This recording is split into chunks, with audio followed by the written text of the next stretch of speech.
একটা ছোট গ্রামে থাকত গরিব কৃষক রহিম। দিনরাত পরিশ্রম করেও ঠিকমতো খাবার জুটত না।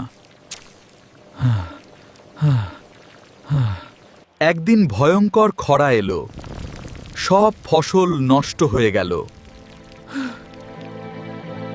তবুও সে আশা হারালো না। আমার মনে হয় আমরা এই সমস্যা সমাধান করতে পারি। ওই দূরে দেখো, জল আছে।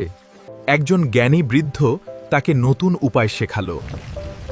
কিছুদিন পর তার জমি আবার সবুজ হয়ে উঠল।